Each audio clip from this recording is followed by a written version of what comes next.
transition. Yeah. Good evening, ladies and gentlemen. Welcome to Drink and Think Trivia. It is a special Thursday night. It's Wrasslin Night. Oh, yeah. Our favorite wrestlers from throughout history. I feel very much underprepared compared to Lucas, but as usual. I just scared Kim with my oh yeah, so things are already starting off to just great trajectories. I believe in us. It's upward trajectory from here on out. That's the right. only thing. So yeah, we are going to do some wrestling tonight. Well, not actual wrestling. We'll ask you questions about wrestling. It could be anything from back in the day to current stuff. Actually, the first round is current events. So, what do you know? Yep. As always, even when we're not doing normal trivia, there's always current events. Wrestling never stops. So we also have a couple rules, as always, because what is a game without some rules? But we have one important rule, the most important rule, the one rule that we should all follow. So important that we printed it up. Don't be a dick. Easy peasy. Yep. Rule If number you 2. have to ask yourself, Go for it. did Hulk stealing the belt from Macho Man make Hulk be a dick? The answer is yes. And that's being a dick. You don't watch out for yourself. What not being a dick is about is coming together as a unit and thriving for greatness. Like the cream rising to the top. Yeah. No, I'm sorry. I've been watching a lot of Macho Man promos. But seriously though, if you have to ask yourself if something's dickish, if you have to ask yourself, hey man, do I want that done to me? You probably ought not do it, because as Doug says, you could base a whole religion on it, and the golden rule is do unto others as you have them do unto you. So don't dick unto others as you would not dick unto them. I thought that was pretty good, Kim. That was eloquent. Kim said that sounded like a porn film. Oh man. Anyway, while Doug continues to work, I didn't pop it up in chat. We'll just throw that up there real quick. We actually rolled into the rules super quick. Yeah. It is the Macho Man, the one and only. Car Inside checking in. The best driver that I know on iRacing. Rule number 2 is plain. It's simple. We just, we're really hard-headed. So rule number 2 is same as rule number 1. Just don't be a dick. It's not that hard. Like, yes, Mama Fafro, I am here for the people. And then once we got our 2 rules out of the way, we have a third rule, which is, as always, you do you, boo-boo. Do your own thing. Once you have succeeded at rule number 1 and solidified it in your mind as rule number 2, you can then progress kind of like enlightenment. Rule number 3, which is you can do your own thing. Have a good time. Let your freak flag fly. Just let it all hang out. Have a good time. Enjoy yourself. Have a good time with us. We'll have a good time making fun of y'all. So other than that, plain simple 1, 2, 3 rules, just like a 1, 2, 3 count. Done. Easy peasy. The bell has rung. Doug, do we have any announcements? No. No? Okay. I didn't know if anything was going on that I forgot about. Basically, the biggest announcement is it's wrestling night. It's wrestling night, and it's all the wrestling, as we all know. It's why we're all dressed up. It's why Doug has on a shirt that has, like, spray paint on it. It's what we're here for. It's why I have another shirt laying around here that says Hulkamania on it. There might be a wardrobe change. No promises. Who knows? I will not rip my shirt, though. These are priceless collector's items that are worth at least tens of dollars. Other than that, let's see. We haven't come up with our theme for next month. That would be the biggest announcement that we come out with, but you know what? It's a surprise. Yep. And we haven't had anything from the Peanut Gallery. It's such a surprise, we don't even know it yet. I think it's where Doug was going with that. That's exactly where I was going with that. All right. So, well, that's plain and simple. What are you drinking tonight? I am drinking Coors Light, as always. I finally went back. Y'all can see the apple. I'll let you infer whatever's in there, but I bet it's Angry Orchard. Does the top twist? It does not. Oh, crap. Anyway, that's besides the point. I think I have a handy-dandy weird bottle opener. So, you ready to rock and roll? Is it time for current events? Is there anything else you can think of? Nope. I'm trying to figure out. Right, I'm gonna put it as the third round. We can do this. Third round, 50-50 round. If y'all didn't know, we're having some technical difficulties, which might distract Doug for a little while. So while that happens, we're going to rock and roll with wrestling current events, which, as you all know, if you came specifically for this trivia, then you're probably not aware you're probably Actually, aware. We probably have new people. We should probably talk about how to play. Oh, that's true. We should tell you all how to play. If you are new here, if you will, go ahead and scan that QR code up there in the corner. I believe it's above my pennant, so it's up there, you know, over yonder where that says K8YS. That would be the code that you'll have to use. If you don't scan the code, just go straight to the website, which is currently in our Twitch chat. That is play.trivnow.com. Search, type in that code, find Drink and Think Trivia and Rock and Roll. Even Allie's wearing the SmackDown 1000 t-shirt. There it is. It's brilliant. I was there. Because we go ahead and click SmackDown that. 1000. Did you? Yeah. Well, that would make sense, wouldn't it? Throw in the code, rock and roll with it. You're good to go. But the QR code is definitely the easiest way to go. QR code that, make your team. You will answer all your questions in that app. You will not answer them in the stream. If you answer the answers in the stream, you ruin it for everyone. And that would be breaking rule number 1. Plain and simple. Is there any other thing we have to talk about how we play the game? I usually don't do the intro. My brain's also a little fuzzy. I've taken a lot of drugs to prepare for this role. Kidding. Oh, cheating wise, it will be counted as cheating if you operate away from whether you're using your phone or, wow, I'm just terrible at this right now.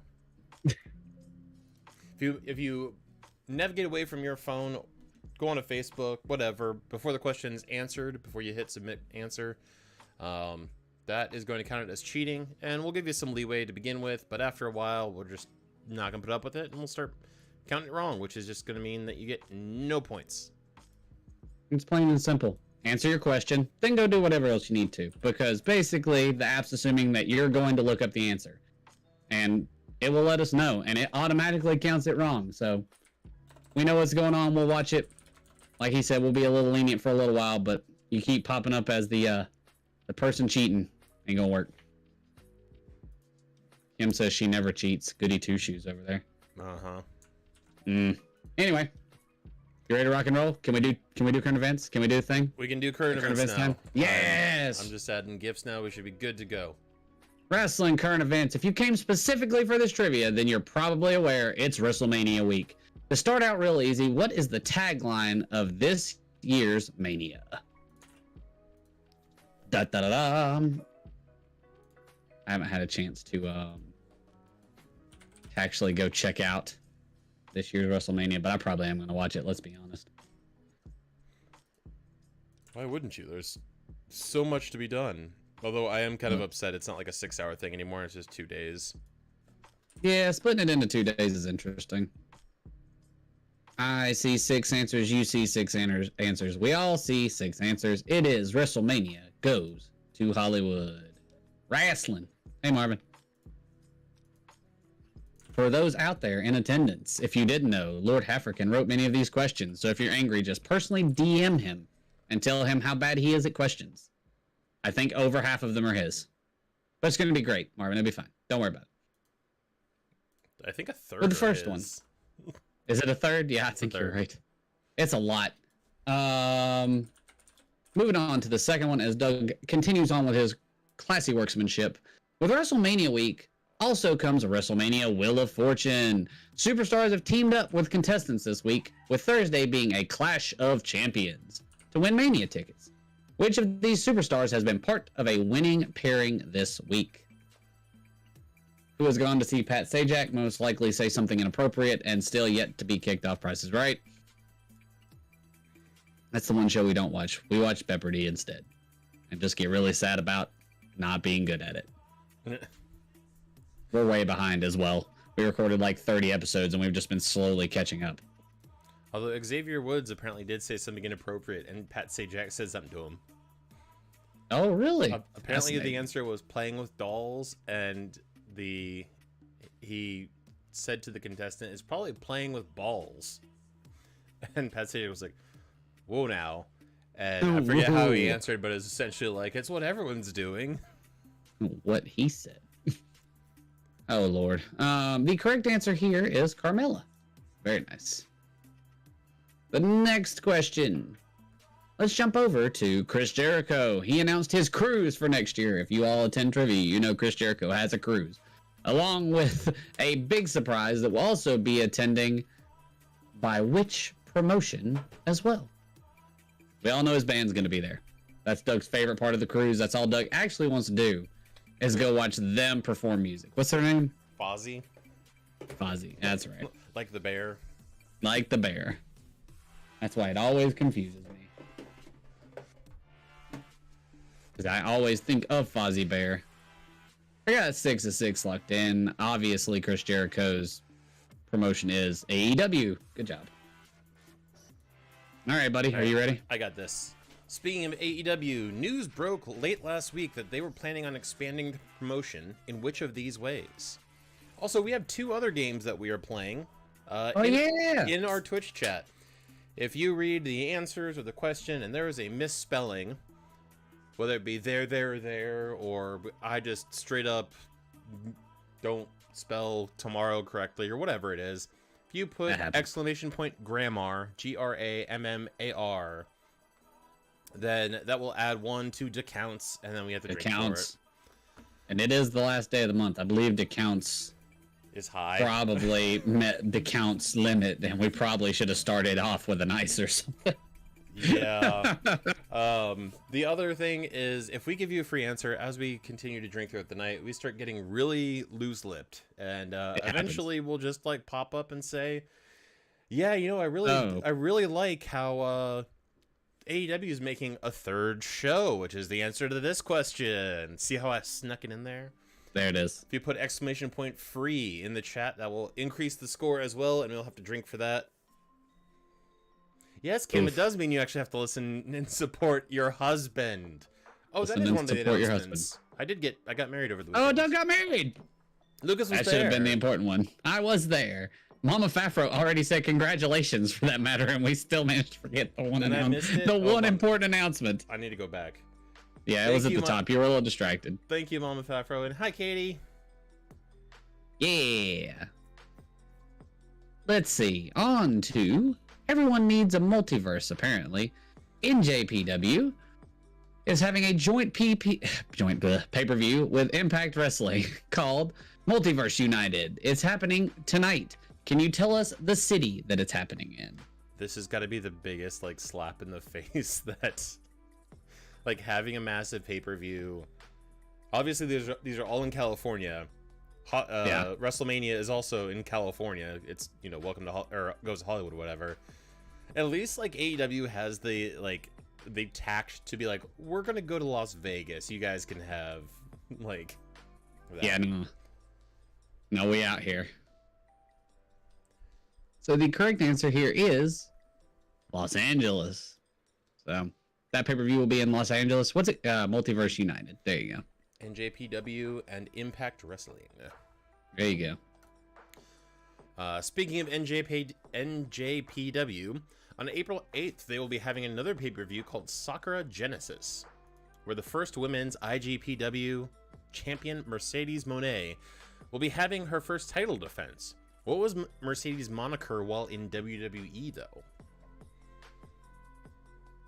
I did not realize that this person had left the WWE. Yeah, it was kind of like a big shock to everybody. I'm which then again I haven't watched probably since last WrestleMania. Because last year's WrestleMania was when or actually when did the Viper, when did he light Randy Orton? What's her name on when did Randy Orton light what's her name on fire? He had the fight with little blonde girl who was working with the possessed that was a while few years ago. That was a long time since I've watched something popular. When she popped up as Sister Abigail. It was weird. Yep. It was all weird. We're missing Kim. She's even sitting close to me, so I don't have to scream tonight. It's nice. All right. Smell what the bunghole is cooking. And the answer is Sasha Banks. That's weird. The boss. All right, jumping over to AEW again. An old timer showed up on last week's Dynamite. Known back in the 90s and early 2000s for being broody up in the rafters. Who was it? I'm going to hell. I love it, though. I'm going to hell. Yeah, I know what you did here, and it's okay. That person didn't brood in the rafters. They just fell. Which was extremely sad and terrible, and you should feel bad about it. I feel terrible. I feel terrible that that was the first incorrect answer I thought of. Yeah. That's because that's like the only other yeah, too soon. Thank you, Marvin. Too soon. What's the answer? The correct answer here is Sting. Sting hides in the rafters. And for anyone who's confused by our ramblings, you probably shouldn't be at Wrasslin Night, but Owen Hart died from an accident jumping from the rafters, very tragically. He was supposed to rappel down, and so did you ever watch Dark Side of the Ring? I have seen episodes of it, and I think I've seen the one that involves that incident, but it's been a while. So for those of you who haven't watched it, watch Dark Side of the Ring. It's fantastic.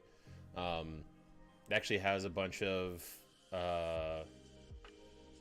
Owen Hart. Well, I mean, Bret Hart and Owen Hart both passed, but Owen fell to his death. Correction, he fell and was in critical condition and then died when he got to the hospital.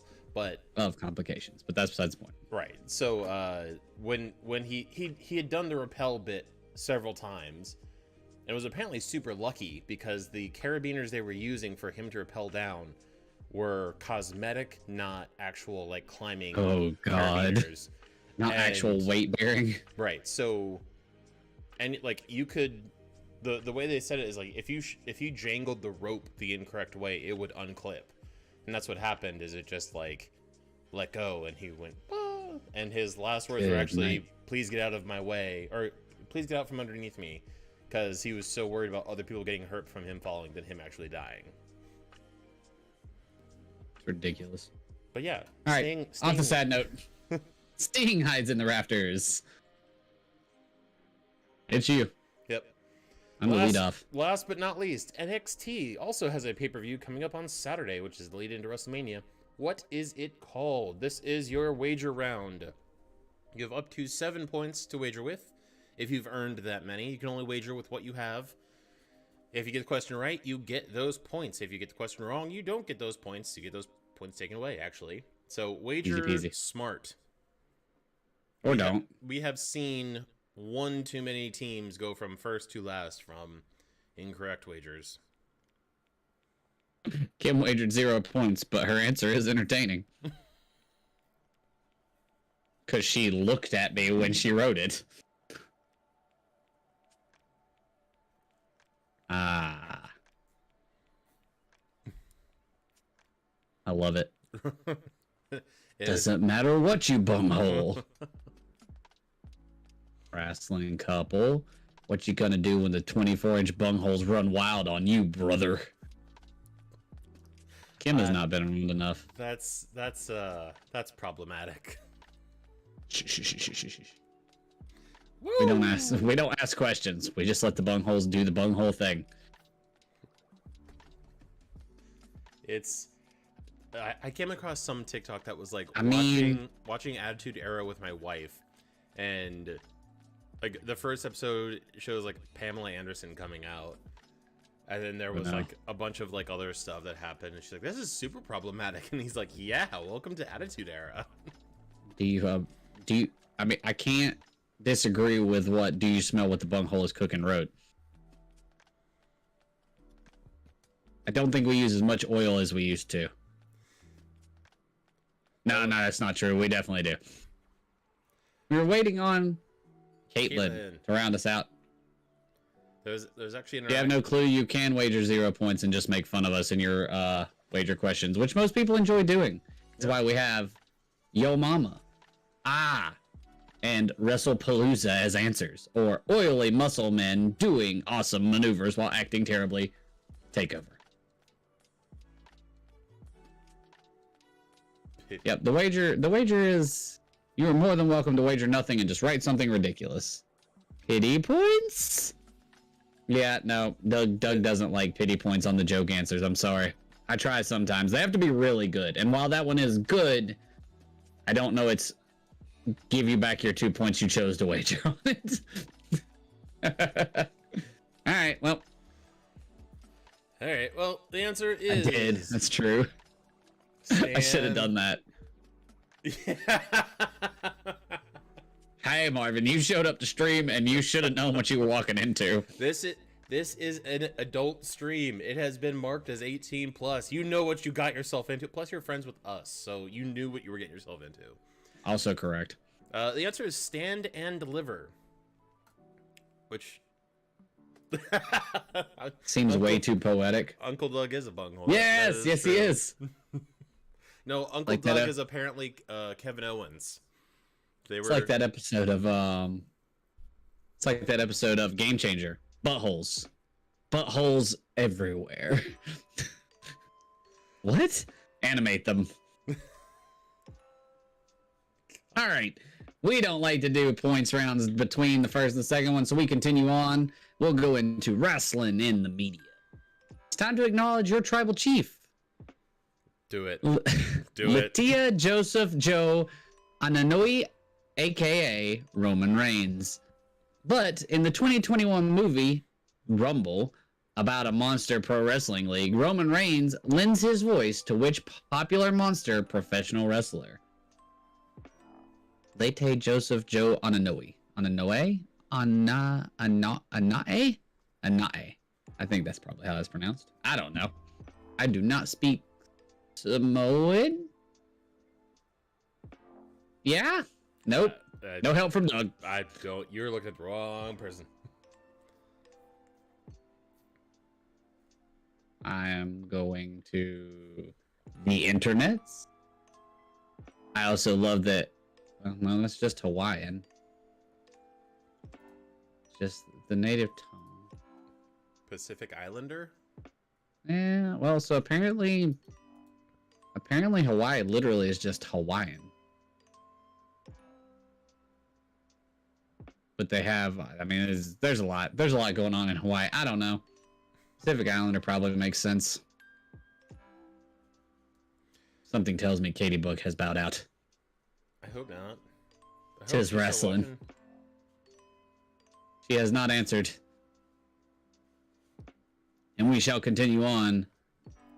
Roman Reigns voiced Ramarilla Jackson. You're just getting all the great. Yeah, very great. So for these ones, since I simply copy pasted them, if we get Grammar'd, I feel like Marvin has to drink. I mean, I'd say that's fair, but we as hosts will as well, because we usually drink for Ryan. My chip clip just broke. I'm now sad. I am putting my shot. It's not our fault. Didn't do anything. What? I literally had it clipped on the desk and I touched it to unclip it and it just broke. Can I just say? Apparently, I can't touch things. The most wholesome interaction of my entire wedding was Kim meeting Allie for the first time. Doug said the most wholesome. Actually, you're listening. I don't know why I'm telling her. And just her like, I've heard so much about you. I'm Kim. Like, and Allie was like, oh my god, I've heard of you too. And realizing the most wholesome that, action at his wedding was you and Allie meeting. And just, he said I talked over it. And just the like sheer like, oh my gosh, wholesome. I can put also you and PJ meeting when you were Me like, and PJ meeting was pretty great. You were like, wait, what's your name PJ. on Discord? What's your screen name? I know you. Rusty. Hey, I'm Sarge. Hey, it was pretty great. The first Irish-born WWE champion Stephen Farrelly, also known as Sheamus, lends his voice to and motion captures for which villain in the 2013 movie Teenage Mutant Ninja Turtles: Out of the Shadows? I love Teenage Mutant Ninja Turtles. I don't think now is the time to tell Doug that. Okay. We're taking a vacation to DC in June. Ooh. We're just coming to stay at Kim's parents for a week solid, so we're hanging out, obviously. So we're gonna see you. We're gonna go see Ryan and Jenny and the Little Bits again. Hopefully, I'm gonna go get to see Kim since she was a child. I don't think I met Anthony or Luke one at a tech game. Anyway, the the Randall's children, all the stuff. So we're just gonna take a whole week. Try to piece everything in there. Because it feels like every time I come to visit, I have to leave very quickly. Sounds about right. Yeah, we still are missing Katie Book. Well, the answer is Rocksteady. Ah, man, not the 2013 version, but the version GIF we used. I loved that Teenage Mutant Ninja Turtles. The original. I was a kid. Yep, so good. Even WWE superstars sometimes find themselves in some pretty unique crossover events, especially when it comes to cartoons. Which of the following cartoon franchises did not have a crossover movie with the WWE? Oh boy. I'm just glad that would that make sense. I searched cartoons and Street Sharks showed up, and I'm like, oh, I'm good that I didn't like hallucinate that. Hey, that was a thing. Wasn't that a round of questions we had one time? Yep. Oh dear Lord. With SWAT cats and bonkers and Street Sharks and It amazes me, yeah, because that was Real or Fever Dream. It amazes me the crossovers that the WWE did.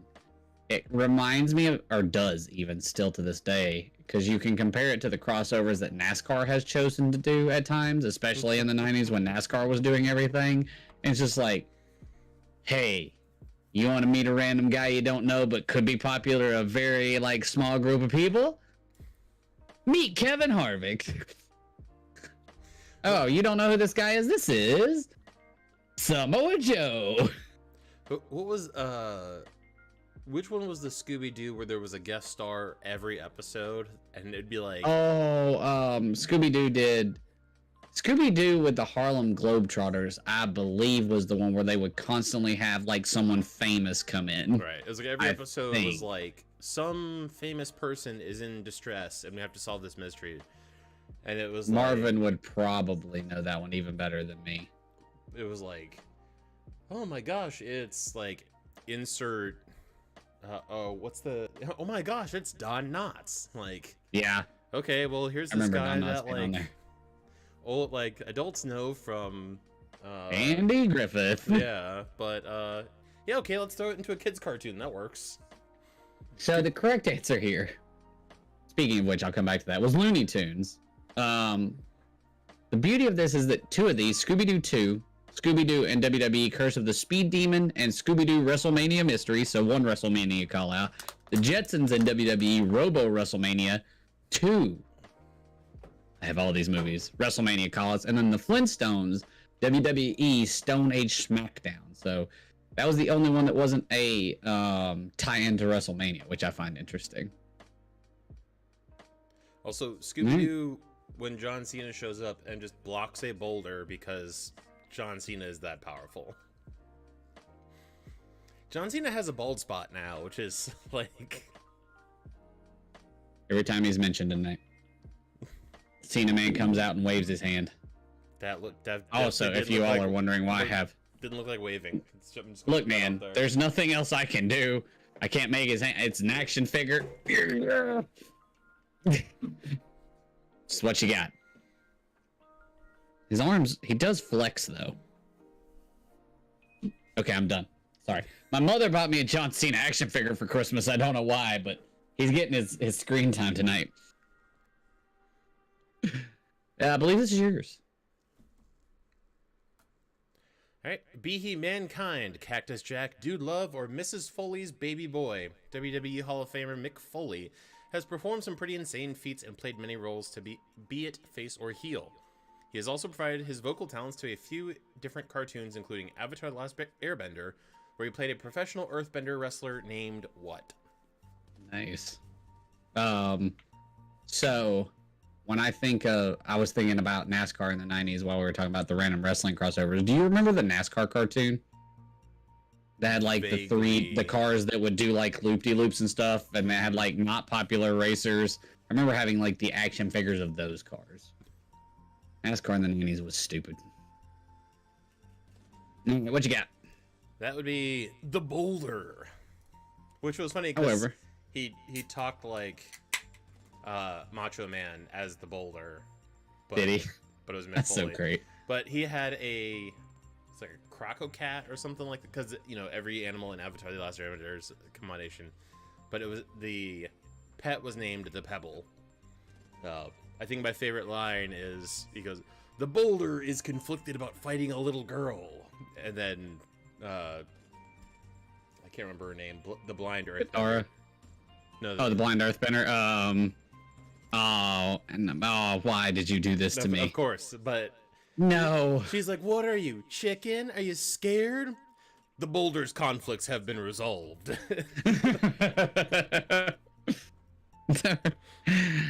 In addition to totally reeking of awesomeness and sometimes being a part of a vampire brood, Adam Joseph Copeland, aka Edge, plays a shrewd former Army Ranger in which supernatural drama television show.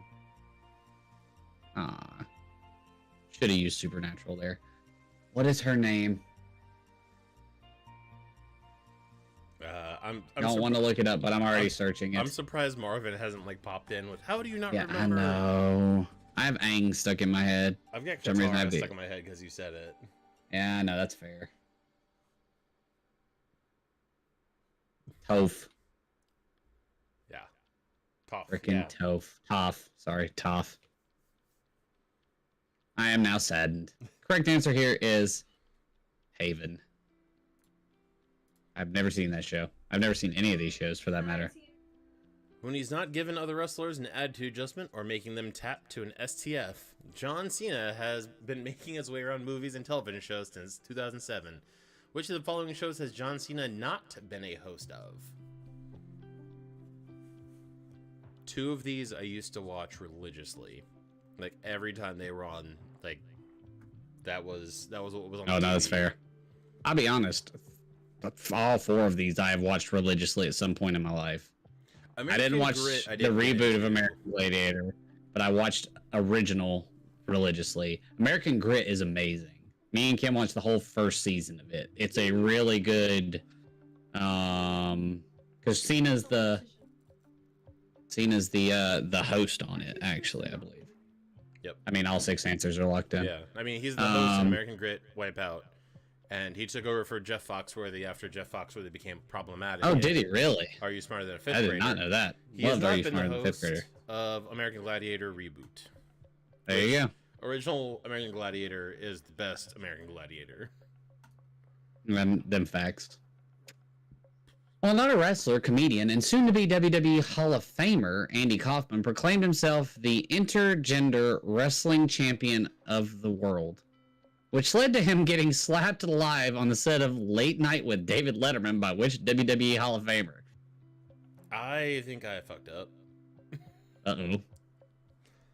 4K. I'm not going to say anything. I'm going to see if you pick it up.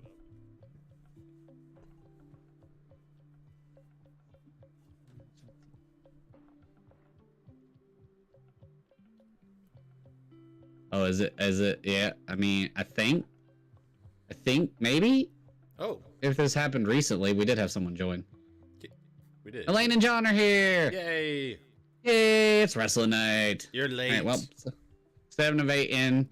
I'm going to go ahead and lock in here with the end of the question. Do you want to tell me what you did wrong? Who's in the GIF?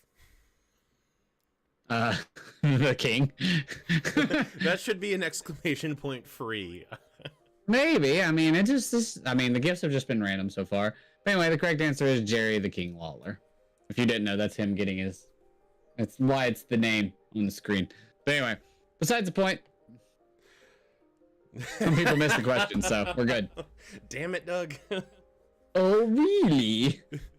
With the help of WWE Studios and The Rock's film company, Seven Buck Productions, Dwayne Johnson literally plays himself in Fighting With My Family, a biographical sports comedy movie based on the life of which former WWE superstar. Superstar. There we go.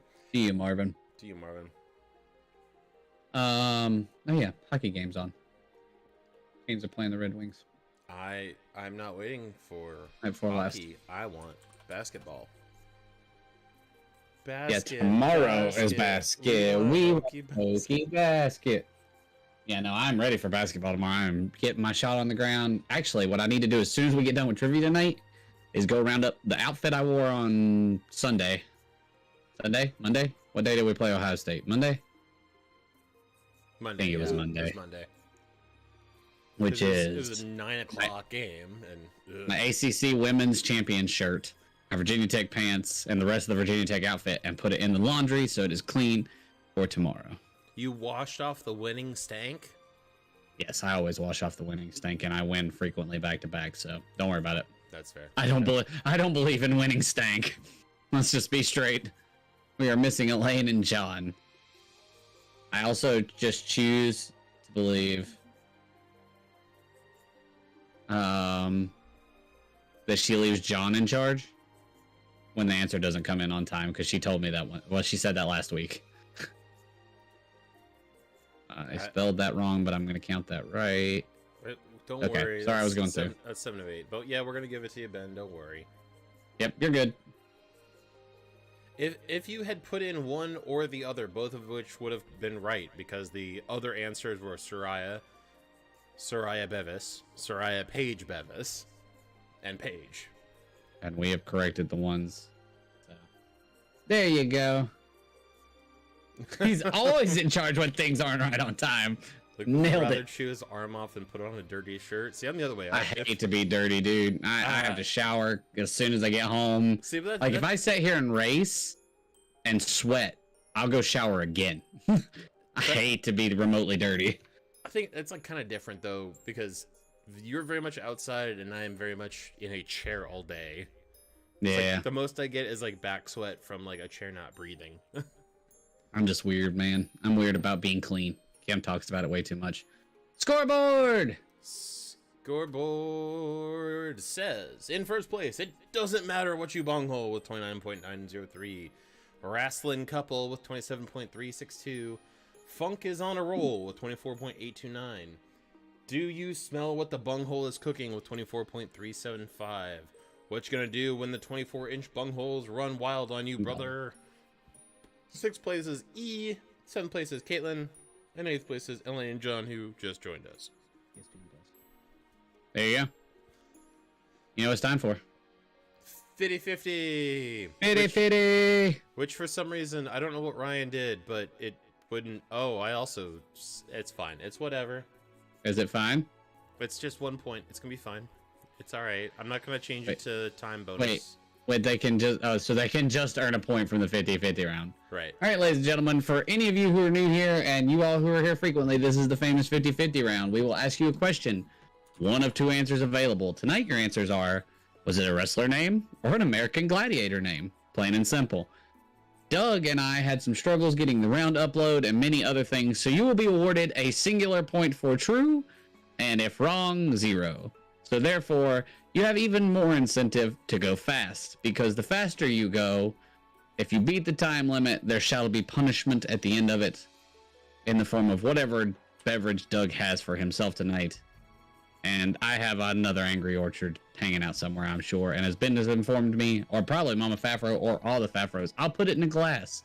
And I don't hate it, so I'll probably be able to drink it. Anyway, plain, simple, done.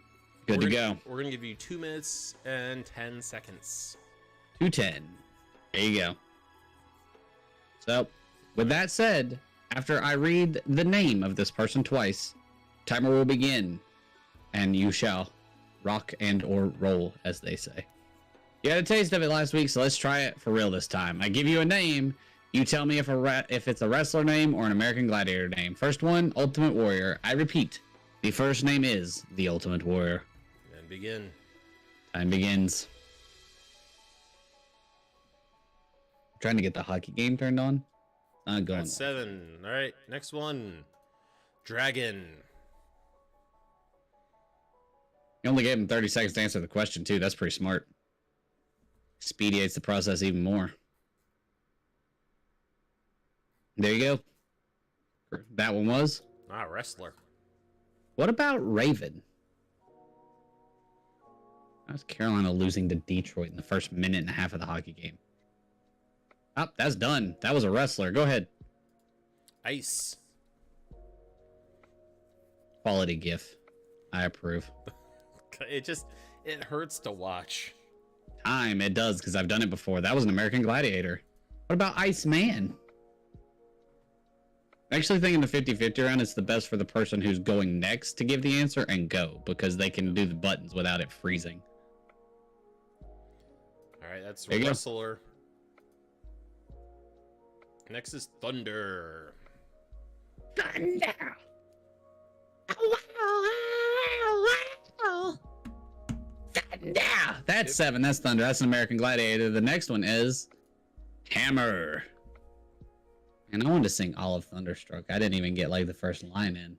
I just wanted to sing Captain Hammer. Here Done. comes Hammerman. Send it. That was a wrestler. This tank. Deja vu. In this place All I get from that is the hammer is my penis. Yep. And tonight I'm going to show her. And that's it. They're done. That's an American Gladiator. How much did they beat the time for? Marvin, to you. With a... Yes, it was Ricky the Steamboat Dragon. Good job, Chase. Proud of you. Oh, by the way, shout out to Chase for getting his license in the field that I do things in, which is awesome. Does he blow stuff up now too? He does. He was my apprentice for a couple weeks and then left to go back to the northern of states, but got his license, so he can now do it legally without supervision, like real adults. I want to drift a tank. Marvin, we went over this yesterday. You do not get to have You're a tank. not allowed to own a tank. We've talked about this. Although, you saw the picture of the tank I found today, right? I did see the tank that you found. I want him to get that tank. All right. That is the dragon, not dragon, Ben argues. Yeah, Ben, but we control the points, so keep arguing, see what happens. I love it. How about Tank Abbott? All right, I have to go get Le Punishment because I assume they blew it out of the water. Yeah, 20 seconds. Yeah, that's what I thought. All right, you want to just go ahead and roll into the next round? I'll get the booth. We'll take the punishment after this. Yeah. So, next round, I don't know why I'm doing the intro, though, because this is Lucas's round. To celebrate it's my round! This is the WCW! Yeah! We're doing it! Best round in the show!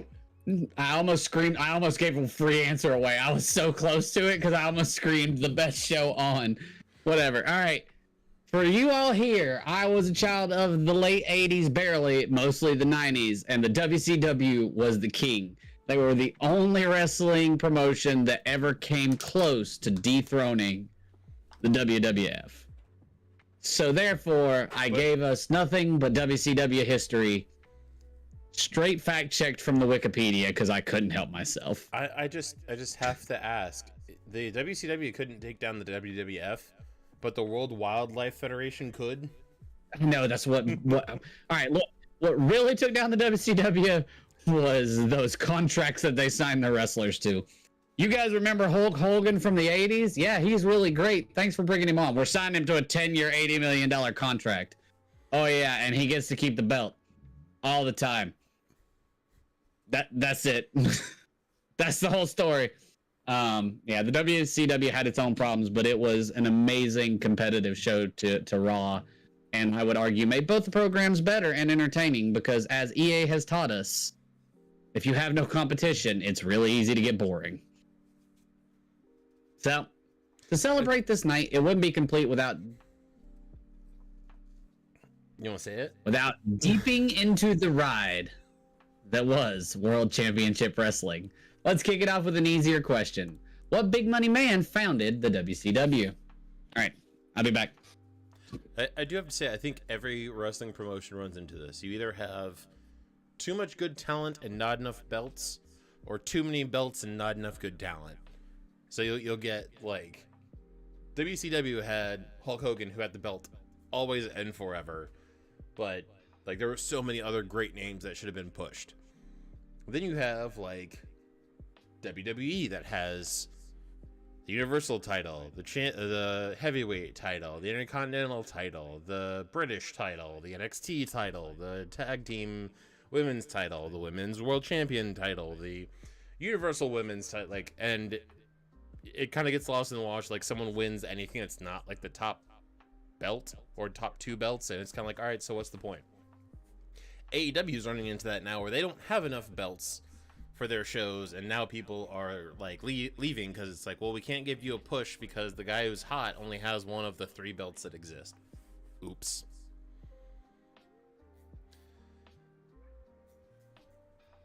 I said there'd be a wardrobe change. Ugh. Hulk did like to wear a do-rag as well, but no glasses, so. All right, the correct answer here, if you did not know, that was Ted Turner. TBS mogul. He was a big wrestling fan, and he helped set up and found the WCW. I do have to say, my favorite Macho story is about actually Andre, where, like, Macho Man was larger than life at all times. Like, everyone's like, what you saw on TV is what you got. Except around Andre the Giant, who he was absolutely terrified and respected. And he comes in, and everyone, like, normally he'd come in and be like, all right, so how we're going to do this is you're going to do this, and I'm going to do that, and then you're going to do this, and I'm going to do that. And I don't care what you have to say, because I'm going to do whatever I want to do. You walk in and talk to Andre, like, Andre, I was just wondering, you know, I just thought, you know, maybe if we did like this thing instead of, and one day he comes in, and Andre's playing cards or something like that. This is in Andre the Giant's biography show or whatever, and he's like, I was just wondering, and he was already baby oiled up, and Andre just looks over and goes, no baby oil, and like just like no, like, waves him out, and he just like scurried away. Oh my goodness. I was like, that sounds great. Yep. So going head to head with the WWE and Raw was what WCW was all about. What was the name of WCW's Monday night show? Also, see what I did there? While they're answering that, do we want to take our punishment? To you. Cheers. The table. To the windows and the walls. Down we go.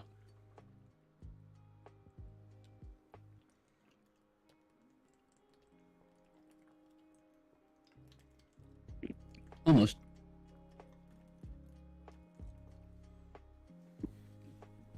Oh, I can feel that in my balls. It's very cold. That's really the worst part. Mine's warm, which I'm is... not gonna throw up. Kim said I lost because I burped.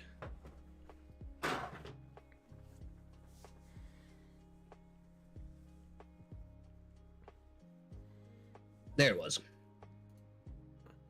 Rowdy Knob Busters.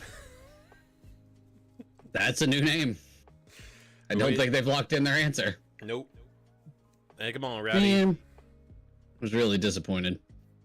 Well, no Knob Busters for them this round. What's the correct answer? It'd be Nitro. What am I sad about? No one grandmar'd us. Well, yes, that, but I'm also sad because I hope Thunder would at least get one person. It was Monday Night Nitro, but their Thursday show, which would have went against SmackDown, was called Thunder. I like how Mama Favreau is more obsessed that she hasn't seen you without glasses than grandmaing us. I think that one trivia about a month and a half ago, I didn't wear glasses, and that was the first time I think I've ever not worn them. These are my contacts, which I usually have safety glasses on if you couldn't tell by the giant rings. So most people don't see me without them. Just here for you people. Anyway, WCW is well known as a Southern-based promotion. With that in mind, what is their hometown, or was? I was actually going to sneak over while one of these questions was going on and take my contacts out. Not gonna lie, I don't like to wear them. They annoy me. Unless I'm at work. This GIF is actually a hint for a question later in the round. If anyone could piece it together. I had way too much fun with this. And it really was a very simple, like, reading off of their page question-based thing. I tried to make it not too complex.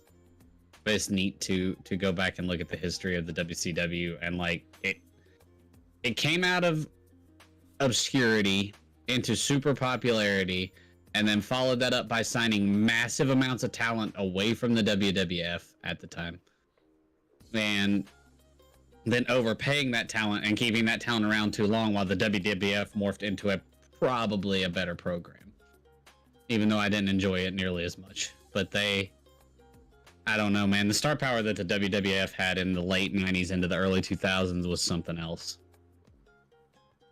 Because you had... So it was called the WWF at the time, the World Wrestling Federation, until the World Wildlife Federation sued them and made it the WWE, but that didn't happen until like 05, 04? When did the World Wildlife Federation... Foundation. It was, I misspoke earlier. It was like 04, 05. Because in the late 90s, I remember... It was still WWF. Yeah. In the late 90s, I remember that Vince McMahon had to go in front of Congress to say that wrestling was fake. And that it was scripted. That's true. Yeah, you're right. Because, like... It's real to me, damn it! Yeah, kayfabe was, like, religion back then. Yep. Undertaker would go on interviews and be the Undertaker the whole time. Yep. But there was betting on it. And so... Oh, wow. So... I mean, there's still betting on it now, but the betting is more like... Who they're going to choose to do the thing. Like, how is the match going to finish? Or how, who's number 7 going to be in the Royal Rumble coming out? Ben was talking that he did, like, some betting on the Royal Rumble. But he had to go to Congress because there was this big thing about, like, oh, it has to be fake because I'm losing all this money, blah, blah. And there was a bunch of people who wanted, like, lawsuits. So, Congress brought Vince McMahon in front of him, and he had to say, yes, it is scripted. Yes, it is set up. Yeah.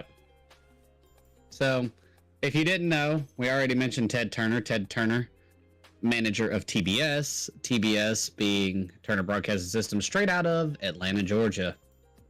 They also do the Braves, or did the Braves for years. So. See, I really want to know what was going on in all of these stadiums.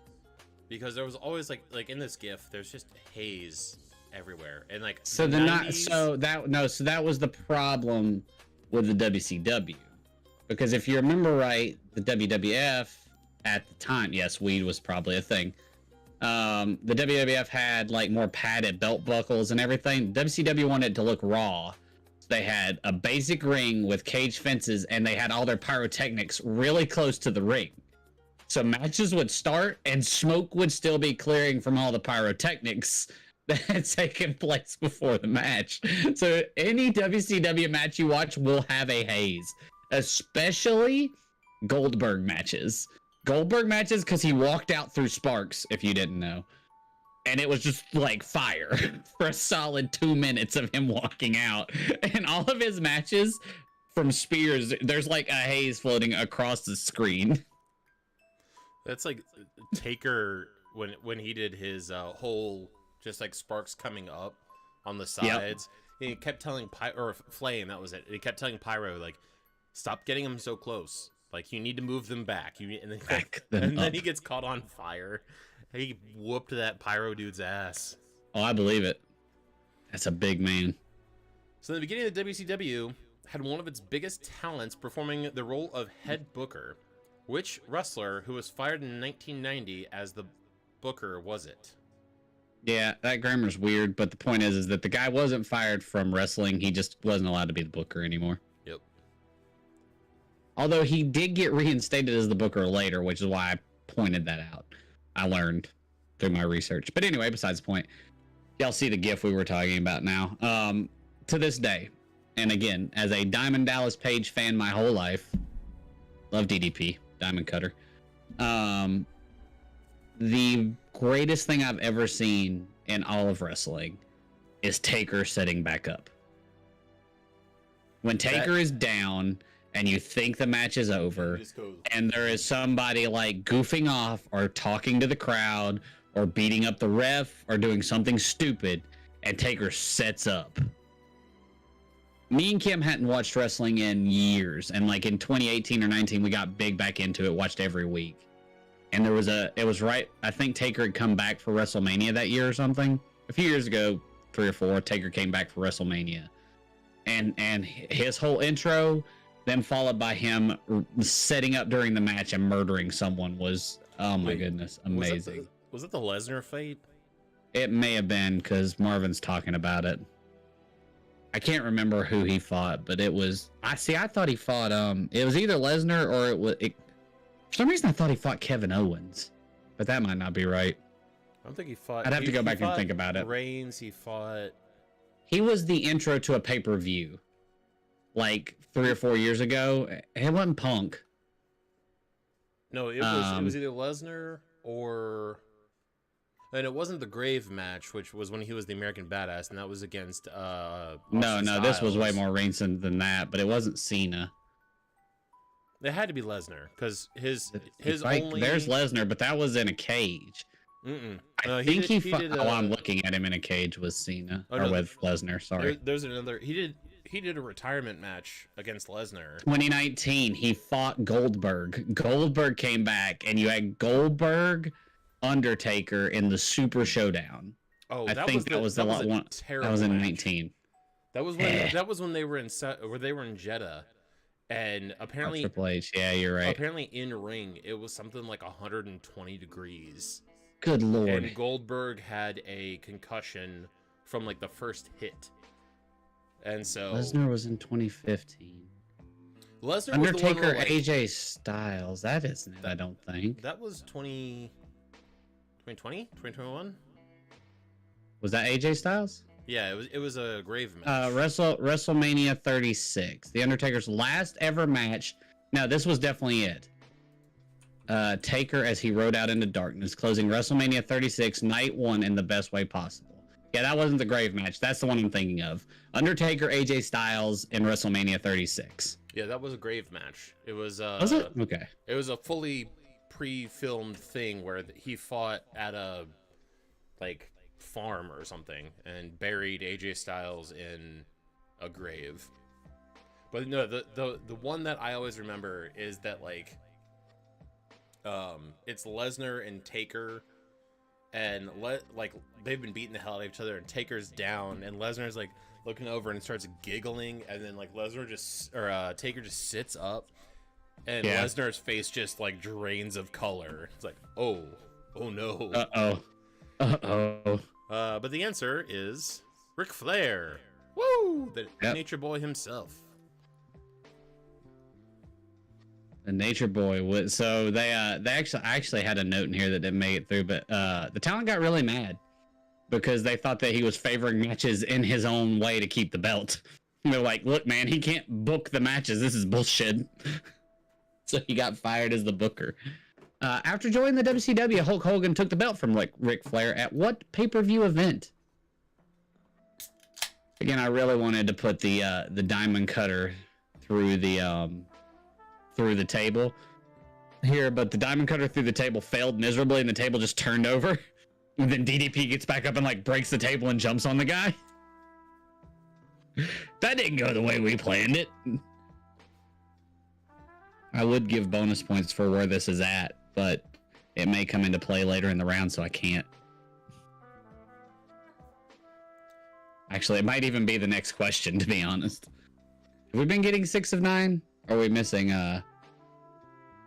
we should have RKO'd. Someone's wedding. We should have RKO'd Doug at Doug's wedding. I'd have sold it. Although, I mean, I absolutely would have sold it if you'd done it on the dance floor. No, it would have been a good bass drop. Well, especially with how loud it was getting. I really feel like you could. Well, it was loud. As everyone's singing, just kind of silently mouthing to each other on the side, just push it, and then just go into the RKO. RKO. He RKO'd him. All right, has Elaine and John been locking in their questions? I got distracted by our rant about Taker. They're on and off. But okay, well, time's up. The pay-per-view event that Hogan took the belt from Flair at. Oh, locked in. Look at that. Nice. Was Bash at the Beach, which for multiple times was actually fought at a random beach usually. I love it. I think my favorite pre-filmed match, because there was a Bash at the Beach that was pre-filmed where they did, I can't remember, it was monster trucks or something like that, where it was some dumb gimmick match. I think it was Bash at the Beach that they did it, but another pre-filmed one recently was Street Profits versus the Vikings. I can't think of their names.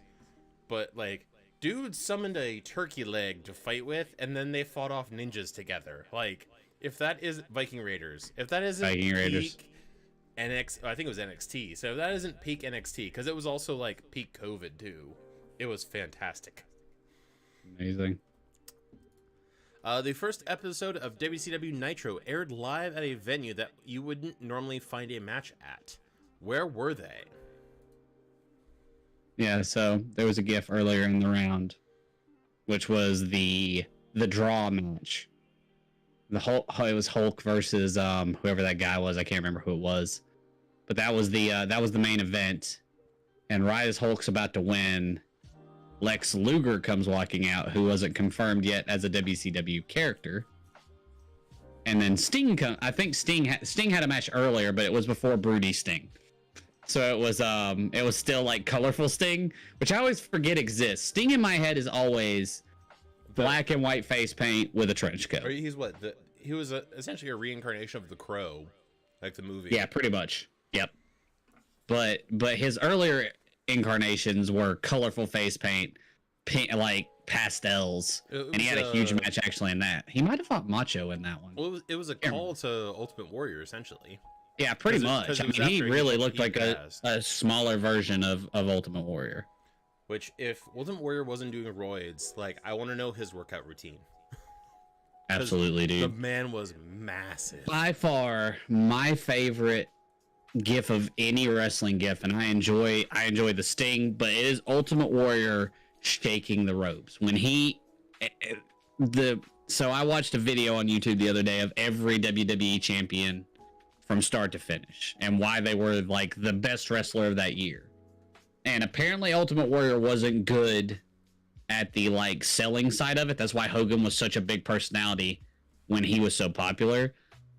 But his energy was unrivaled. And Ultimate Warrior running in and out and shaking the ropes, there's just something about the way Ultimate Warrior did stuff. It's just something else. Everything he did was 110%. Like, 110. There was no... Like, he'd come in for a regular match and just sprint, like... Just be juice, dude. I mean, full juice. What was the WrestleMania a couple years ago where the walk up was so long they had a golf cart like taking wrestlers down to the ring? Triple H was like the final match and he rode in on his tricycle. But yeah, sounds about right. Like, if that existed in Ultimate Warrior, like, he would have taken that like it was a 100-yard sprint. Just oh yeah, he would have just trucked it. All right, so where did this one take place at? Mall of America. Now, I went through all of these venues. Yep, Minnesota. I figured the Fafros would pull that. All these venues were used as wrestling. For wrestling at some point. Penn Station was used. Sturgis was actually a famous WCW pay-per-view. The multiple tables we saw earlier in the outside GIF was a Sturgis Rally WCW pay-per-view event. And apparently there was a wrestling match held in like a sub-building of the Smithsonian. I went and found like the top 10 places where they had held wrestling matches. And it was the Smithsonian, a beach, a bike rally, and I was like, yep, Sturgis, the Mall of America, a train station, and then the other ones were like a barn and a junkyard and somewhere else. And I was like, wow. And like 4 or 5 of those were WCW events because they got weird. All right. What wrestler went on an unbelievable run of 173-0 while claiming the WCW belt? We like to run here. Also, best GIF of the night for the WCW. Ric Flair, super kicked by the Hulk, walks out into the entryway and just hits the ground. He's like, I got this. I don't got this. I know what to do. And down. Nope. Oh, man. The Flair flop, man. Hey. That man knew how to sell a fall. If nothing else about Ric Flair is known, Ric Flair knew how to make it look like he was getting the ever-loving daylights beat out of him. it was so weird. Like he aged so fast after a certain point.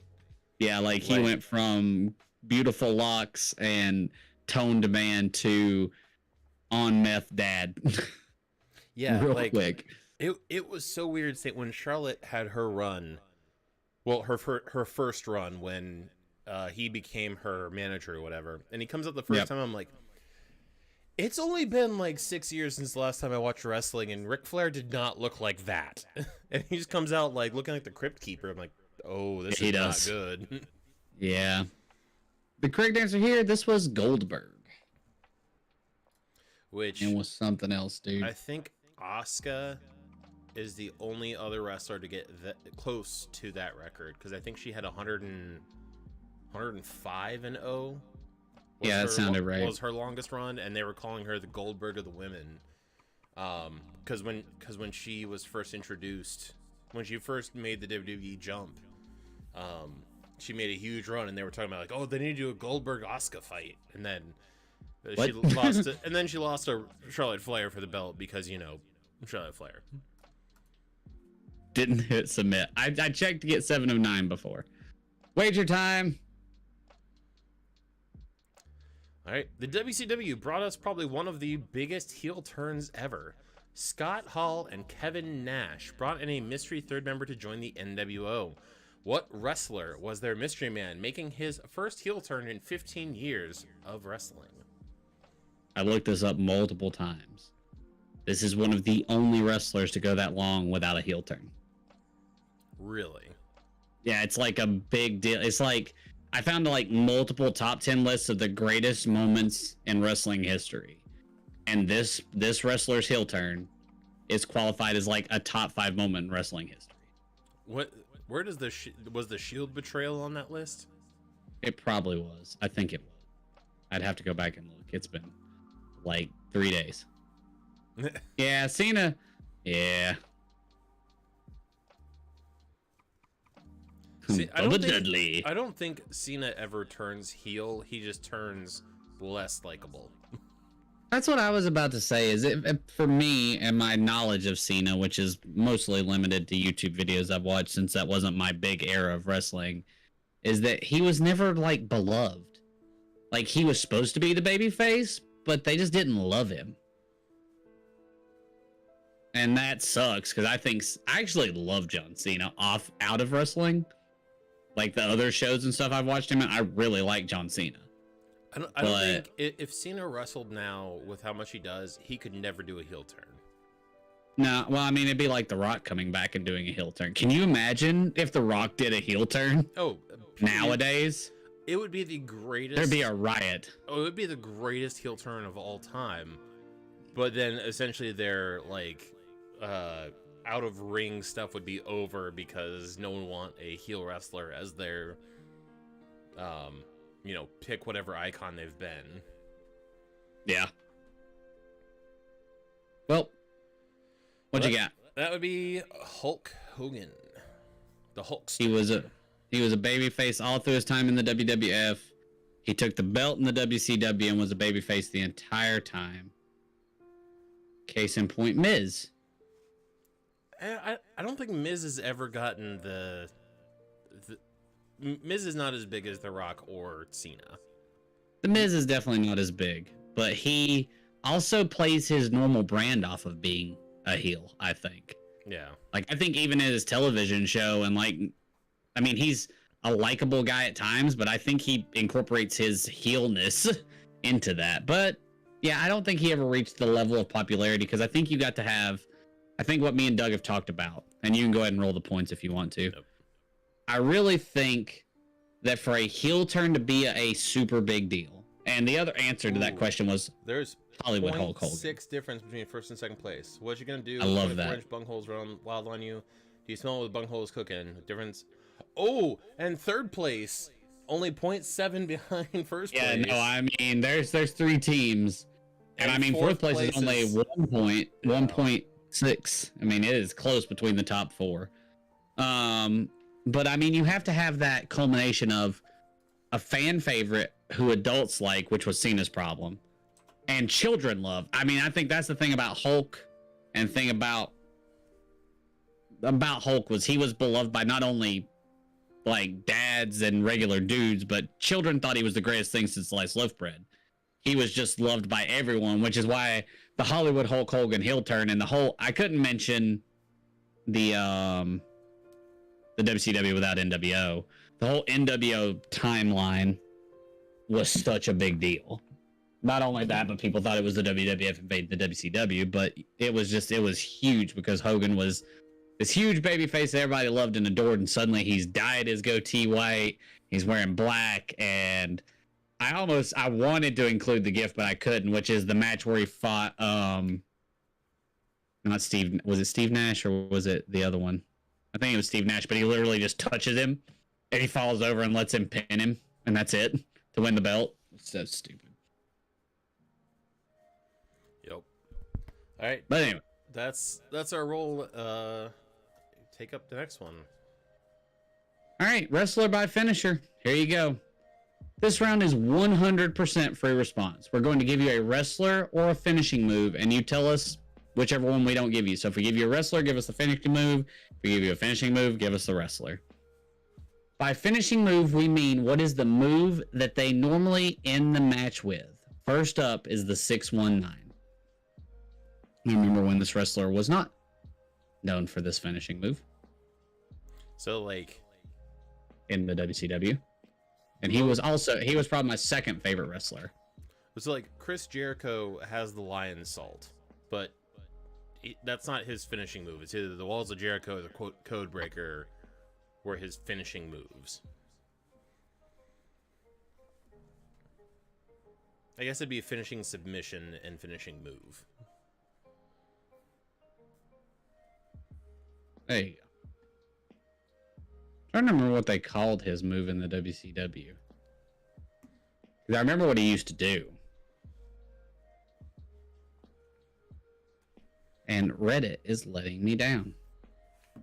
Come on, Reddit.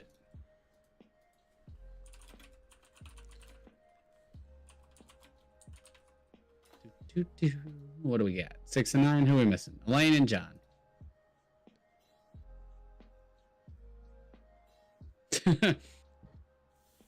This was a good gif. The West Coast Pop, which was a springboard Hurricane Rana. Is that what it was called?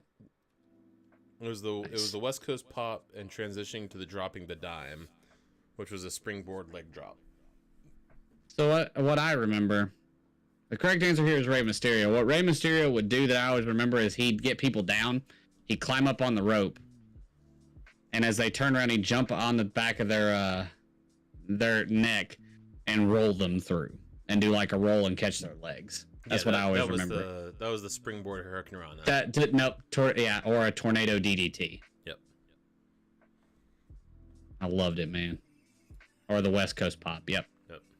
Previously used by Mankind, this finisher is now being used by Bray Wyatt / The Fiend. The Fiend. He scares me. I have such mixed feelings about Bray Wyatt. I did not like The Fiend when he wore the mask and the whole 9 yards, but like cult leader Bray Wyatt was one of my favorites. Yeah, no, that's fair. The Wyatt family. Yeah. 619. Booyaka, booyaka. The West Coast Pop. Playing, what was it? 2K 2021 WWE. It was just like the Rey Mysterio story was so good. And then the rest I of the can game only was imagine. trash. Well, because His whole the one thing I did like is like you reenacted every fight he was in, and it was like it would stop and like it'd give you an objective. Like it'd be like, oh well, you know, do 4 like of this move, or do this move followed by this move, or whatever. And then it would cut to him doing an interview saying like, I know I was fighting Big Show and I was doing my best that I could, blah blah blah, and then it would like cut back and then give you your next objective of like, you know, do the 619 or something like that. Yeah. And it was a great story, but it broke up the action so much it just felt like mini like episodes, because anytime that if you would lose in between like interview points, it would just take you back to like the beginning of that objective. It's like, all right, so why is the match happening in general? Okay. Yeah. But Well, yeah, the answer is the mandible claw. which I was very lenient with on my answers. The pedigree was originally used by Triple H, but is now used by whom? In addition to the curb stomp. Oh, you brought the gift back. Hooray. Oh, God. Who doesn't love the Yokozuna, like, ass wiggle? Yep. No, it's good. It's good. It's there. Remember when this was peak WWF? See, yes. I wasn't a WWF fan, but my friend was Stone Cold, Rikishi. The Rock. Yeah, Rikishi. But I love Kim's answer. yeah, Kim just is putting gifts in. What's sad is she knows this person. And if she thought about the curb stomp, she actually would know who the finisher was from. Because we watched this wrestler a lot, and she made a lot of fun of him many times. Dude, he used to dress as this the white Power Ranger, and I was here for it. Like his bottoms being the white or the green Power Ranger were awesome. I don't remember that, but I believe it. I've only ever seen him dress as a very pretty man, which I believe is Kim's exact quote: "Is he's just way too pretty." Oh no! When I got back into it, was around the time. It was like wait, Elaine and John before we advance. When New Day was doing their Bootios thing. It was like when Bootios was first coming out. Gotcha. I think when we came back was right after Becky Lynch left, and this wrestler was kind of taken off, and you were starting to also mix in Roman Reigns stuff before he made the council. He looks like CrossFit Jesus. Yes, he does look like CrossFit Jesus, and the correct answer here, Cam, is Seth frickin' Rollins. But yeah, so like around the time, the coolest thing was like I was getting into Final Fantasy 14 at the time, and it was when WrestleMania partnered with Final Fantasy 14, and New Day came out. It was also when the Hardy Boys came back, and New Day came out dressed as, it was a red mage, a monk, and I forget what the other one was, but they came out as Final Fantasy 14 characters. Love it. And then Seth Rollins came out dressed as the Green Ranger. Like, he had a jacket on that had the armor or whatever, and then took that off, and his pants were the Green Ranger pants. It was so cool. And then I think the next year was when New Day was dressed as Saiyans, and they came out of a Bootios box dressed as Saiyans. Yep. Sounds about right. New Day's just way too much fun. All right, what you got? It comes out of nowhere, and Randy Orton uses it. And no, it is not his penis. Both of those things are true, but it is not the answer. Actually, probably of the current era of wrestlers, Randy Orton is one of my favorites. Randy Orton is a classically excellent wrestler and is good at playing his part. It's weird that he's considered an old school wrestler, but is still relevant today. I agree. I think he's one of those few people that fits that like 80s, 90s mold of literally just a dude who looks mean as the devil and wears underwear and black and just comes out. Yeah. Like, and wrestles. I mean, I think he takes pride in being called old school. I think. Yeah. I think he's taken on that role of like being the thing that new people cut their teeth on. Because a lot of his matches are like the people who are getting pushes. He's like the midpoint. If you get a match with Orton at a pay-per-view, like your push is reaching like its midway point. I think that's fair. What you got? That would be the RKO. The RKO. Kim with the head slammy thing, not incorrect. Greatest gif of all time. Not much of a finisher. Hold on. Yes. Bonus points if you can tell me what product this commercial is for. Oh man, I should know what product this is for. I saw this commercial 100 times. Not as much a finisher as just hilarious to say. The Unicorn Stampede is used by what tag team? Head and Shoulders. I hope so. I would. Could you imagine that commercial of him just beat the crap out of a kid and just be like, You use Head and Shoulders. Choose Head and Shoulders. God, what product were they advertising for this? Oh, it was. I know this. It was so great when it was one of those commercials like you had no idea until the very end, or they were just like, and here's the thing we're talking about. Was this a Wheaties commercial? Nope. What was Sting trying to get the kid to do? Because the kid wanted to be like Sting. No, he was upset. He wanted to be like Sting, but he was doing something that Sting did not approve of, or was partaking of something he didn't approve of. And no, it was not a anti-drug commercial. Ben said Game Boy, but I don't think it was that either. Was he drinking Coke or Pepsi? Like, was he drinking a different soft drink? Yes. What was the soft drink though that Sting wanted him to drink? Sprite. No, it's not Sprite. Yeah, it was Sprite. Yeah, it was Sprite. It was a Sprite. It was one of those things where like he opens the door, he's like, "Oh my gosh!" And he's like, I think he's holding a Coke. Because wait, who makes Sprite? Is it Coke or Pepsi that makes Sprite? Sprite is a Coke, right. I think, product. So he would have been holding a Pepsi. He was holding a Sierra Mist. That was it. And he's like, "Oh my gosh, Sting! I want to be just like you." And then Sting just starts beating the shit out of him, and then just like cracks open a Sprite and starts drinking it. The Dream Come True Fantasy Contest. Oh my goodness. Yep. Okay. So the kid, it's like a fantasy contest, and the kid gets to wrestle with him. Yep. And Sting, right before he starts to wrestle with him, the kid drinks Sprite, and then Sting just beats the crap out of him. I'm posting the commercial in Discord. If you're not in our Discord, swing by there. You'll get to watch a fun video. I cannot believe I pulled that from my brain. The correct answer here, which no one got. One person got. It's like his. It's like Make a Wish, but he's ending his life. This is the New Day. New Day does the Unicorn Stampede.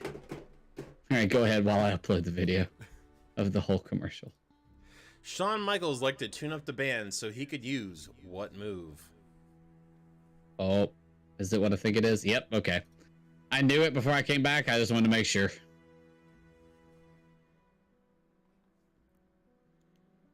See, now I've got Rey Mysterio's like intro in my head. Booyaka, booyaka. All right, let's go to Discord. Go to general chat.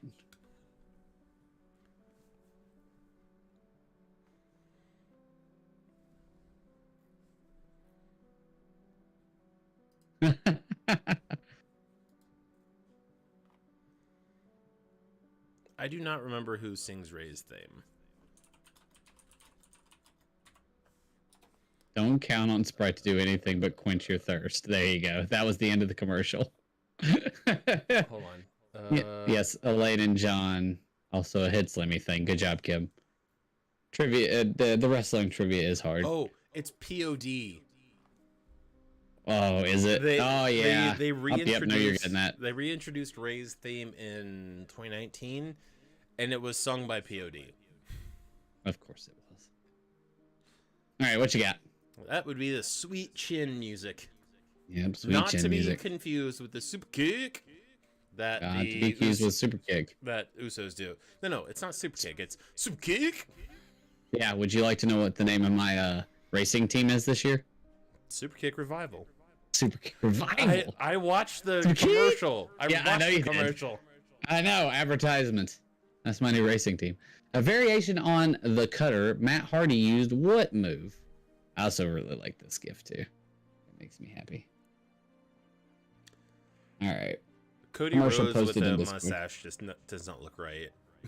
It's not right. He looks like he should be a luchador and not Cody Rhodes. That's not the American Nightmare. That's the American Uncle Touchy. That's wrong. But funny. There's only so many. He was so pretty. Oh man. Correct. There's only so many head slam moves.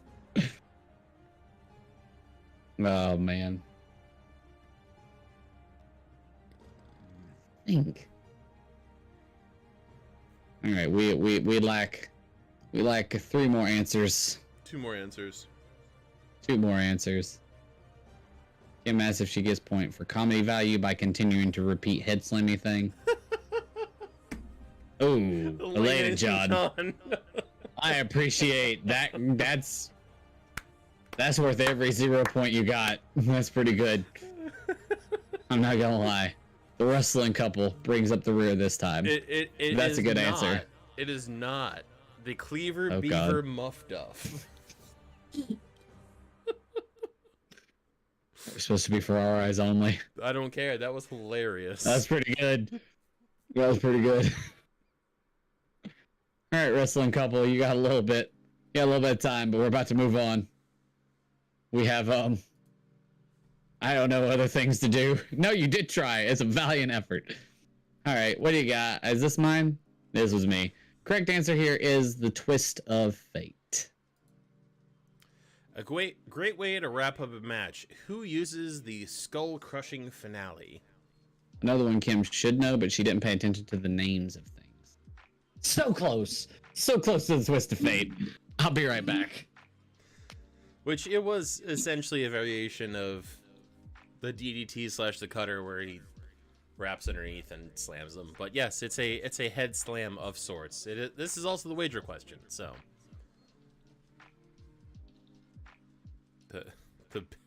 You are incorrect, Kim. It is not a big guy.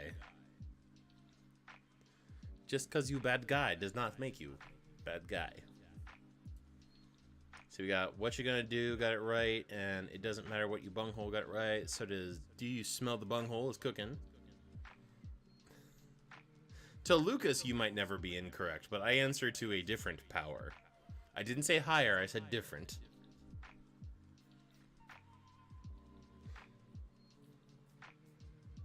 Alright, we're missing Wrasslin Couple and Elaine and John.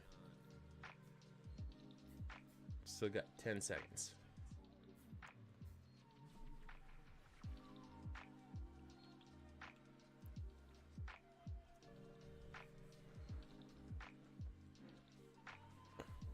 But I'm hoping. Alright. The answer would be The Miz. Alright, with that, I'm going to go into our scores. Going into the last round. First place, what you going to do when the 24-inch bungholes run wild on you, brother? 85.548. Wrasslin Couple, 80.22. It doesn't matter what you bunghole, 76.006. Do you smell what the bunghole is cooking? 74.301. Funk is on a roll, 47.734. With 39.145. Elaine and John, 29.87. And then the last two with 9 points and 3 points. Did Hulk Hogan get paralyzed recently? We have a change. Oh, no changes happened. I don't think the Hulkster was paralyzed, but I may be wrong. All right. He is not last paralyzed round from the waist down. Hit the button. Last round. Let's rock and roll. All right. Wrestling in the movies. Let's get it. Though starting his career as part of The Real World on MTV, Mike the Miz Mizanin, is that how he pronounced his last name? Has been a mainstay on the WWE roster since 2006, becoming a Grand Slam champion in the company, and taking over the lead role from John Cena of which long-running WWE Studios movie series. Did he really? Yep. I actually enjoyed John Cena in the very first of these. I'm pretty sure I have the DVD of it. That was a theater release, and then from then on, it was like straight to DVD. Yep. Just like straight to jail. It was. Yeah, no. The first one was good. Did the first one have I think the female lead in the first one was that really popular girl at the time that what else was she in? Dang it. Let's see. It was Let me check and see if it was her first. Kelly Carlson. I think she no, that's not who I was thinking of. Oh well. Oh, that was the female lead opposite him. Oh, there's also Manu Bennett, who I think he played the Punisher, the original Oh, Punisher. interesting. Becky Lynch was in the latest one. That's interesting. The He correct was- answer here He is Spartacus. is the Marine. Did I say the Marine? I think we even said the Marine. We may have given that answer away for free at some point. Yeah, I mean, But no one called us on it, so anyway. John Oliver, one of his segments was on WWE, and he was talking about all of the movies that WWE Studios has put out, and he gets to the point, he's like, the Marine 1, the Marine 2, the Marine 3, the Marine 4. Aw. Oh, All right, Mom Fafro. Sleep good. Have a good night. I'm sorry Doug's slow. 7:30. We're not even, like, we're on time. We're close. Usually we finish up around 8:30 to 8:45. So we're right on it. Directed by legendary filmmaker John Carpenter, what cult classic movie starring WWE Hall of Famer Rowdy Roddy Piper contains the iconic line, "I have come here to chew bubblegum and kick ass, and I'm all out of bubblegum"? I'd like for you to know that my whole life I thought his name was Roddy Piper. Because my dad would say it. Roddy Piper. And from Redneck, Roddy Piper. Roddy Piper. And I thought his name was Roddy Piper. I just thought they said his name twice because it was wrestling. Yeah, Mama Faffer, you tell him. You go to sleep. I understand. I get up at 5. Get a job that caters Doesn't to require you to get up. your trivia playing. Your trivia needs. I see all answers locked in. What do we got? That would be They Hi, Live. Mama Fafro. Good night. You are the queen and amazing and the mama of the Fafros. We appreciate you immensely. Before being bought by WWE in 2001, World Championship Wrestling, or WCW, produced what buddy comedy starring David Arquette and Scott Caan as two pro wrestling fans who get to live their dream by helping their favorite wrestler get revenge on Diamond Dallas Page. No one ever needed to get their revenge. The more I see this gif go over and DDP. over, it looks like he's masturbating. Yeah. Ugh. Nope, I'm good. And the Hurricanes have tied it up. Thank goodness. I did not want to lose to Detroit. All right, that's all our teams in. The correct answer here is Ready to Rumble.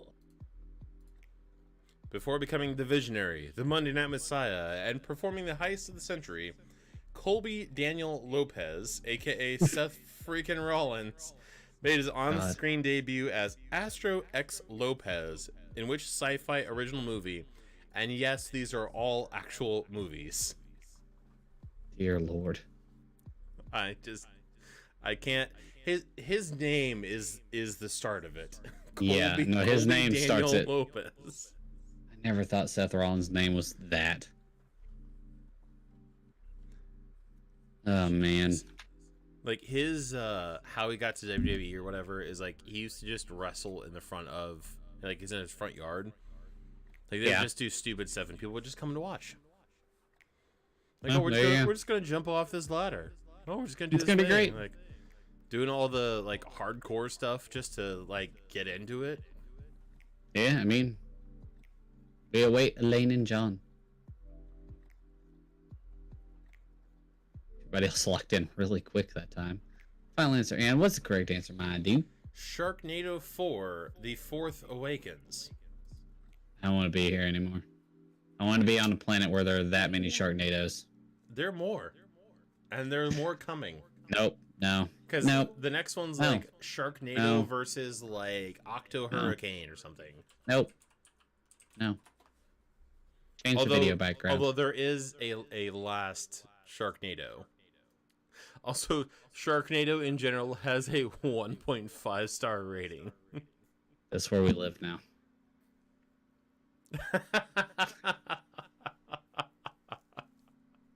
That is fantastic. I just clicked a random background. It's time to say your prayers and eat your vitamins, you little Hulkamaniacs. Terry Gene Boella, I always hate pronouncing his last name, or as we all know him, Hulk Hogan, was a mainstay of the WWE from the 80s till today, really.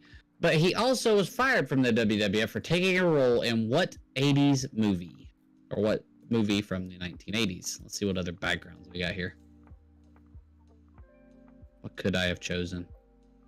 So Custom. the Sharknado films are Sharknado, Sharknado 2, the second one, Sharknado 3, Oh Hell No, Sharknado 4, Yep. The Fourth Awakens, Sharknado 5, Global Swarming, and the last Sharknado, It's About Time.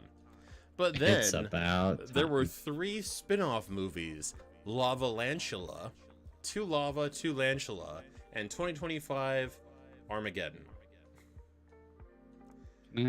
I I'm a sad boy. 2025 is a crossover film released to celebrate the 25th anniversary of The Asylum, which I think is the company that makes whatever. All right. Kim hasn't locked in, but she's also been busy. So, do you want time to answer this question? And that was easy. Correct answer here was Rocky 3. He was in the third Rocky, which I believe would have been the second one with Apollo Creed in it, where Rocky would have beaten Apollo Creed. No? The second one is with Apollo Creed. Well, no, the first one It's doesn't Apollo fight Creed. Apollo. No, in the first one he fights Apollo and loses. He goes the distance, and that's a huge thing, but he loses. Yeah, you're Second right. one, he fights Apollo and wins. Third one is Mr. T, but It is Mr. T, but he trains with Apollo, right? Yes, because he fights Mr. T, who kills his trainer. Yep. And it's because he, at the beginning of the movie, he's just become so famous now because as a boxer, and his trainer's like, "You've lost it. You've lost the edge. You've lost the hunger." And they do like a wrestler versus boxer match at the very beginning of the movie, and Hulk Hogan is the wrestler that he fights. That makes sense. And Rocky's going in thinking it's going to be like this ha-ha funny exhibition, gets his ass beat, and then at the end, like towards the end, he's like, take off my gloves, and just goes and like rear naked chokeholds him and like knocks him out. Take my gloves off. Gotta put him down. But yeah, then he loses the belt, and then fights again against Mr. T after his trainer dies, trains with Apollo. And that's the whole montage of them running on the beach and jumping in the water. Yeah, I remember. Yep, that makes sense. All right, so Rocky 3 it was. What you got? Dwayne "The Rock" Johnson 46. has been a mainstay in Hollywood and in the WWE for years, and has part of some absolutely amazing movies, as well as some amazing flops. According to Rotten Tomatoes, what movie is The Rock's lowest rated movie? Let's see what the options are here, because I didn't look at the answer. I kind of want to take a guess. The answer may surprise you. If it's the one of them on here, I'm gonna be upset. But I think I know what it is, because one of these 4 movies I love. Marvin, so I actually had to look up the trailer for Sharktopus versus Whale Wolf. Yeah. It's a thing. Marvin can't English sometimes. All right, well, the answer is The Tooth Fairy. I didn't watch The Tooth Fairy. Walking Tall, I love. Walking Tall is a damn good remake. It's a good movie. And Baywatch is really entertaining, actually. A new Baywatch, really good. Walking Tall, good movie. I didn't watch Doom. I actually thought it was going to be Doom. Was Doom any good? Because he was still, like, trying to be badass The Rock at that point, I feel like. Is alright. Fair enough. Coming from one of the most famous wrestling families, 6-time WWE Women's Champion and current SmackDown Women's Champion, Ashley Elizabeth Flair, aka Charlotte Flair. That actually how they spell their last name? Neat. Made her on-screen debut as the ass-kicking Heather Locklear, as a pun on Heather Locklear, in the follow-on movie to which USA-based network-based show. One of my favorite shows of all time. Kim adores this show, and if that gives it away, I promise y'all she's in 6th. Actually, she adores 2 of the shows on here, so that's actually kind of tough. But this one is better. Doesn't matter. You know what the other one? All right, so I haven't watched as much of the correct answer here, or the show that Kim loves, besides this one. There's a third show on here that I have watched the majority of on USA Network, and I adore. And that has, Oh man, if chins could kill, what was a D-list movie autobiography? If chins could kill, what's his name? All 6 answers are in. So I watched a lot of Burn Notice as a kid. I love Burn Notice, and his buddy, Sam. Oh, the one that got the spinoff is Bruce Campbell. Bruce Campbell, yeah. That played Ash. Bruce Campbell's autobiography on Audible is excellent. If chins could kill, a B-list movie's autobiography or B-list actor's autobiography, it's really good. I have some free credits on Audible. That one, and who does the intros for the UFC? White hair. Dana White. Sons of Anarchy. Oh, Ron Perlman. Ron Perlman's autobiography is actually really good too. I listened to both of those. I don't know why I got into an autobiography phase at one point in my Audible life, and Bruce Campbell was one of them, and Ron Perlman was the other. Both really good autobiographies read by them. If you like Ash vs. Evil Dead, you'll love Bruce Campbell's autobiography, and I was not a fan of it. That part of the book I love. So, anywho, last question of the night. Before playing the Master of Invisibility, Drax the Destroyer in the MCU, Dave Bautista was known as The Animal, winning various championships throughout his career. But his big screen debut came when he got the role of Brass Body, a mercenary who can turn his body to metal, in what 2012 martial arts movie starring rapper RZA? I'll be right back. 2 seconds. No. Jordan Martinick just got hurt. Oh, and he's gone. My man has left me on the final question of the night. I get to do what I want. Yeah. I don't think that's copyright music. Batista playing anything is hilarious. I love that his new character is pretty much just being a shirtless alien in the Guardians of the Galaxy. His character as Drax is amazing.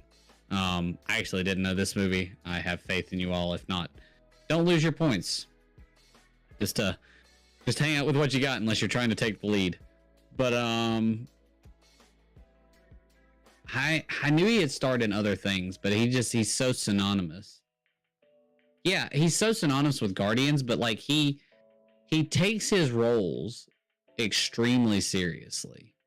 I'm gonna give Elaine and John credit for that, because that's, you know what, that's close enough. Credit where credit is due. But yeah, Marvin, I think he takes it seriously, right? Like, I think that Cena was really good in the first Marine. I think sometimes those guys are just there as like a person, if that makes sense. Like, they're just a body filling a role. And it's really neat when their character becomes just a good actor, if that makes sense. Like, it matters to them. I really like it. And I think Batista has really embodied that. I think he really cares about his characters. But anyway, ramble done. Yeah. We have 5 answers in. We missed the wrestling couple. And we got 2 answers correct, because I gave Elaine and John credit, because that's close enough for me. Did you give it to yes, I did. Errors, I did. All right. Because I'm friendly. Although like I said, the wrestling couple is all we had left, but it's all good. And in first place with 106 points. What you gotta do with the 24-inch bunghole? Yes. Run wild on you, brother. In second place is Ben. Womp womp. It doesn't matter what you bunghole, 93.348. Third place, Wrasslin Couple, 92.708. Fourth place, Do You Smell What the Bunghole Is Cooking, 77.358.